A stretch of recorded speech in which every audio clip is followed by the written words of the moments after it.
এরপরে প্রশ্ন হলো, বিবাহের অনুষ্ঠানে নতুন জামাই শ্বশুর বাড়ির লোকদেরকে টাকা দিতে হয়, ব্যাপার ইসলাম কি বলে? খুবই সুন্দর এবং দরকারি একটা প্রশ্ন। আপনাদের এলাকায় আছে কিনা জানি না, আমি অনেক এলাকায় দেখেছি বিয়ের অনুষ্ঠানে নতুন জামাই, বিয়ের ইজাব কবুল হয়েছে, আগদ সম্পন্ন হয়েছে, এবার সে মোসাফাত করা লাগে শ্বশুর মিয়ার সাথে, চাচা শ্বশুরের সাথে, জ্যাঠা শ্বশুরের সাথে, এলাকার ইমাম সাহেবের সাথে, পার্শ্বমস্ত ইমাম সাহেবের সাথে, সব সিরিয়াল ধরে আসে ভিক্ষুকের মতো। আর ওই বেচারা জামাই সবার হাতে হাতে টাকা দেওয়া লাগে। আছে না না? এইগুলা খুবই ডেঞ্জারাস এই কালচারটা আমাদের দেশে। আমি তো এক জেলায় গেছি, জেলার নাম বলবো না, সেখানে দেখলাম যে বিয়ের পরে, আমি বিয়ে পড়াইতে গেছি আমার পরিচিত একজনের, বিয়ের পরে দেখি জামাইরে বলতেছে, জামাই বাবাজি এখন আমাদের মসজিদের জন্য এত টাকা দিতে হবে, মুয়াজ্জিন সাহেবকে এত দিতে হবে, ইমাম সাহেবকে এত, এবং ওপেন সিক্রেট ডাইরেক্ট বলে, মানে চাঁদাবাজেরই তো একটা সীমারেখা থাকে। তো বেচারা বিয়ে করতে আসছে, শরীয়ত তাকে বলছে তার মেয়ের মোহরটা দিতে, এতটুকু সে দিতে বাধ্য।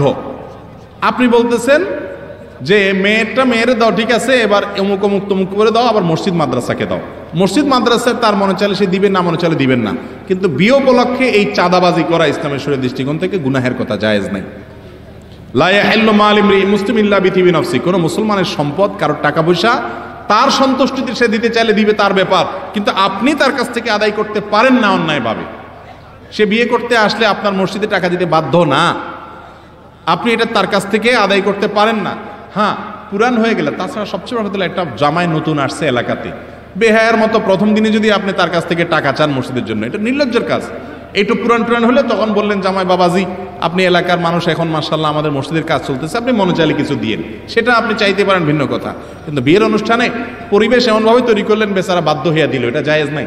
আবার এর উল্টাটাও আছে, ওই যে মেয়ে আনলে অথবা জামাই শ্বশুর বাড়িতে গেলে সেখানে আবার বিভিন্ন রকমের চাঁদাবাজি করা হয়, ঠিক না? ঠিক, জামাইকে শাশুড়িরা সবাই টাকা দিতে হয়, আত্মীয়রা সবাই টাকা দিতে হয়, আবার ওই শালাশালীরা আপনার গেট দিয়া এটা সেটা করে নানান তামাশা টামাশা করে এবার দুলাবার কাছ থেকে টাকা আদায় করে। ওটা যদি মজার ছলে হয়, দুলাভাইও মনের খুশিতে দেয়, ঠিক আছে, কিন্তু না বান্ডিল দিতে হবে, না হলে গেট ছাড়বো না, এগুলা কোনোটাই জায়েজ না। এগুলা আমাদের সমাজের ত্রুটি, এই ত্রুটিগুলো আমাদেরকে মুক্ত করতে হবে, মুরব্বীদেরকে, যুবকদেরকে, সবাইকে মিলে। আল্লাহ আমাদেরকে তৌফিক দান করুন।